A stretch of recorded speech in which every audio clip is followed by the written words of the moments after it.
Le Kremlin a appelé lundi au retour à l'ordre au Burkina Faso après un coup d'État chaotique ayant forcé à la démission le chef de la junte militaire qui était au pouvoir depuis un putsch en janvier. Nous souhaiterions que la situation au Burkina Faso se normalise au plus vite, que l'ordre soit totalement assuré dans le pays et qu'on revienne au plus vite dans le cadre de la légitimité, a déclaré Dmitri Peskov, porte-parole de la présidence russe lors de son briefing quotidien. Le rôle de la Russie dans cette crise est au cœur des débats. En effet, l'image d'un militaire burkinabé, debout sur un char, agitant le drapeau russe a fait le tour du monde. Certains accusant même le pays de Poutine d'être à la manœuvre dans cette ancienne colonie française. Une mission de la CEDEAO est attendue dans les heures à venir au Mali. En effet, pour donner un coup d'accélérateur dans le dossier des 46 militaires détenus arbitrairement au Mali, le président de la République, Alassane Ouattara, a porté le dossier devant l'Organisation des Nations Unies et la Communauté économique des États d'Afrique de l'Ouest, CEDEAO, suite au chantage honteux de la junte malienne. Une mission de l'organisation sous-régionale est attendue à cet effet dans la capitale malienne. Avant cette mission, la Coalition nationale pour le sursaut, CONASU, a animé un point de presse. Gogua Jean-Luc, membre du Présidium, a saisi l'occasion au nom de ses pairs membres de la CONASU pour marquer toute sa reconnaissance à l'endroit de l'ONU et à son secrétaire général Antonio Guterres pour avoir dénoncé l'attitude des autorités du Mali. Elle invite l'ONU à maintenir la pression sur la junte pour qu'elle libère immédiatement les 46 soldats ivoiriens. La CONASU demande par ailleurs au groupe de haut niveau de la CEDEAO constitué par les présidents Nana Akufo-Addo, Macky Sall et Faure Gnassingbé de n'engager aucune autre négociation avec la junte malienne si ce n'est la libération immédiate des 46 soldats. Gogua Jean-Luc invitait aussi la communauté malienne vivant en Côte d'Ivoire à se désolidariser de la junte au pouvoir au Mali en organisant des manifestations publiques en Côte d'Ivoire, marquer leur solidarité au peuple de Côte d'Ivoire et singulièrement au président de la République Alassane Ouattara et condamner publiquement les injures proférées par le Premier ministre Abdoulaye Maïga à la tribune de l'ONU. Dans ces moments de forte tension, la CONASU témoigne son soutien indéfectible à toutes les actions menées par le président de la République afin d'obtenir la libération des soldats tout en gardant les relations et les liens séculaires qui existent entre la Côte d'Ivoire et la Mali. Elle invite Ivoiriens à rester debout et de faire confiance aux institutions de la République, singulièrement au président Ouattara. La fatuité du Premier ministre malien, encensée par une hystérie collective, ne tardera pas à produire nombre d'avanies. Habituée aux bravades et aux forfanteries, la junte de Kati, dans sa dynamique d'instrumentalisation de l'opinion, a transporté sur le toit du monde une image controversée d'un pays belliciste méprisant la bienséance et le dialogue dans ses relations avec les autres. Loin du Mali des pères fondateurs et ancêtres que l'on revendique. Assurément, son intervention marquera les annales des Nations Unies. Mais pas comme le croient ses turiféraires, et il faut le reconnaître, de nombreux Maliens, entraînés dans un délire collectif, pour ériger l'invective et l'opprobre en norme de relation avec les autres, le Premier ministre par intérim, le colonel Abdoulaye Maïga, a fait du Mali, ce 24 septembre dernier à la tribune des Nations Unies, un pays d'insultes et d'attaques personnelles, privilégiant les affrontements et la confrontation systématique comme mode de culture populiste. Le toujours porte-parole du gouvernement s'adressait moins au reste du monde, sidéré par la forfanterie et la longue et abondante faconde de l'émissaire de la junte malienne, qu'à l'opinion interne, où visiblement la gouvernance par la rue a depuis fait une fracassante entrée et se trouve durablement à demeure dessous les lambris de la République. On ne voit guère les oreilles du cheval qui vous désarçonne, assure un adage bien de chez nous.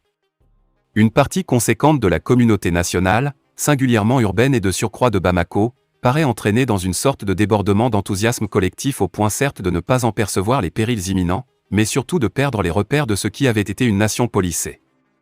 La mentalité d'assiégé, que les proconsuls de Kati ont instillée dans une partie de la nation, conduit dans un repli sur soi à exacerber les réflexes xénophobes et extrémistes. Le discours du 24 septembre est plutôt révélateur du solide nivellement par le bas du discours politique malien et impacte mieux que n'importe quelle joute digne des oratoriens.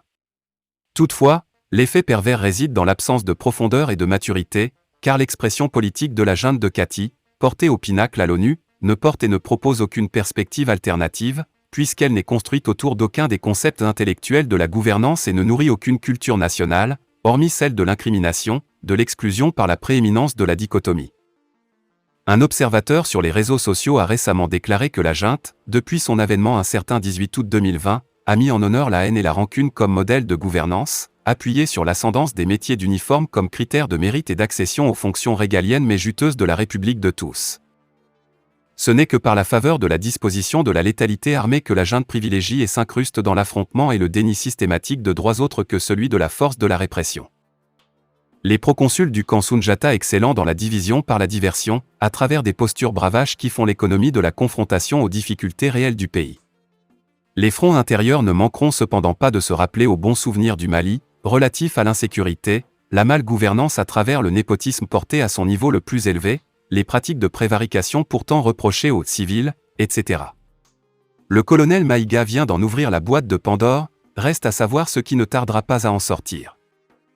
Réaction politique mesurée. Pourtant, hormis quelques envolées révolutionnaires obsolètes, venus des proto-maoïstes de l'EMK du cinéaste Cheikh Oumar Sissoko et ou de néophytes politiques adoubés par la junte elle-même, ce n'est pas le concert unanimiste qui l'emporte sur l'échiquier.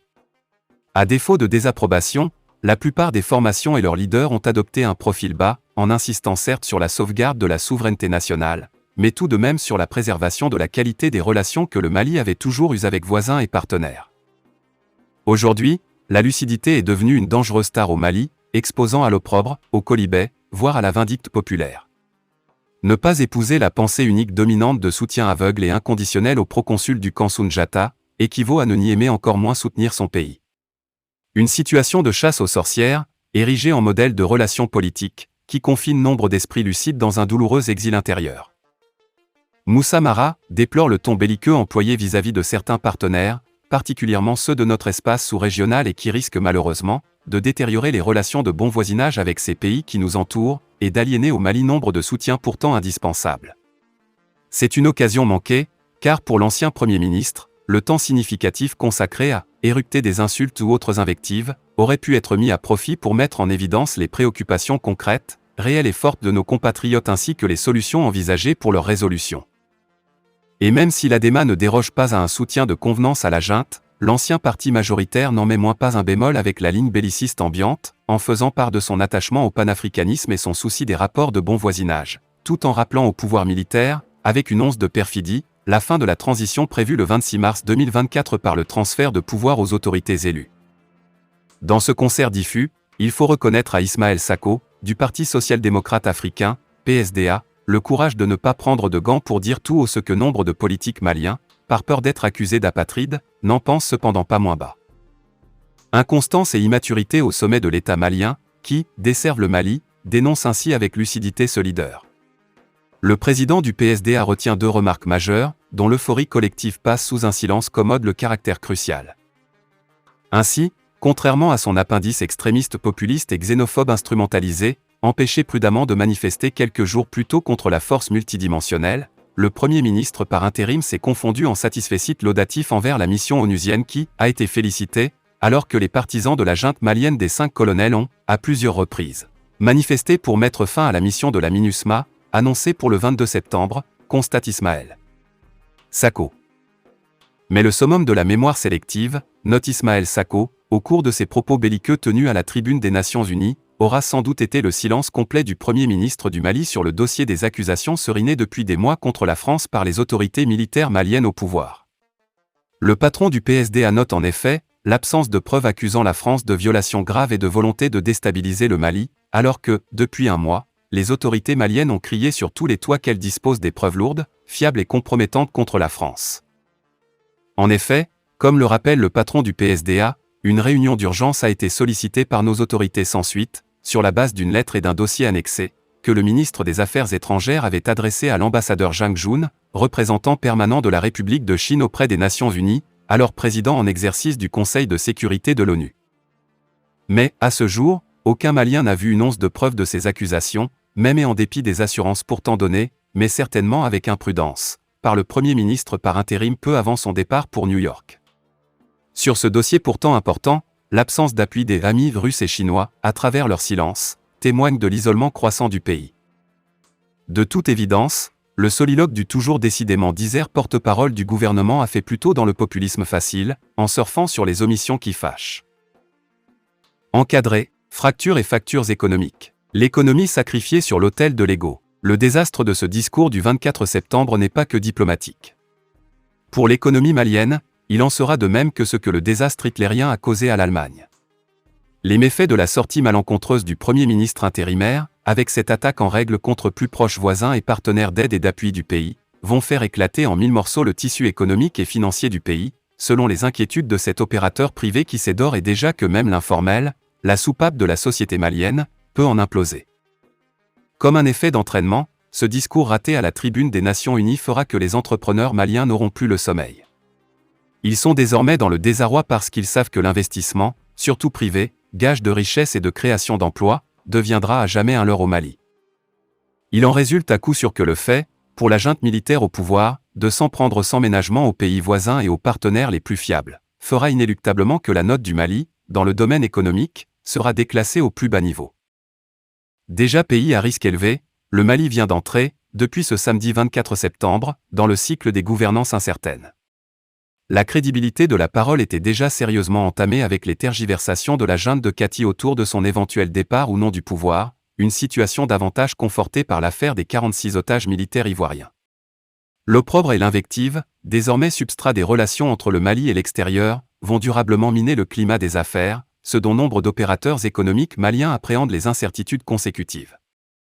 Pour un économiste averti, dans un tel contexte de défiance économique, la croissance économique, source du développement et du progrès humain, ne sera plus que tromperie. La junte malienne, après une telle bourde monumentale, peut-elle nous faire sortir de ce monde imaginaire des choses espiègles, pour nous espérer vivre le monde réel qui nous entoure, où l'économie à force de loi, s'interroge cet investisseur privé malien qui s'alarme toujours sur ce que ce discours belliciste peut causer demain à notre existence. En raison, s'inquiète-t-il, du fait que l'interdépendance entre les pays, qui est jusqu'ici le ciment d'un monde de plus en plus globalisé et ouvert, s'en trouvera forcément effarouché. Fin de la vidéo, merci pour votre attention.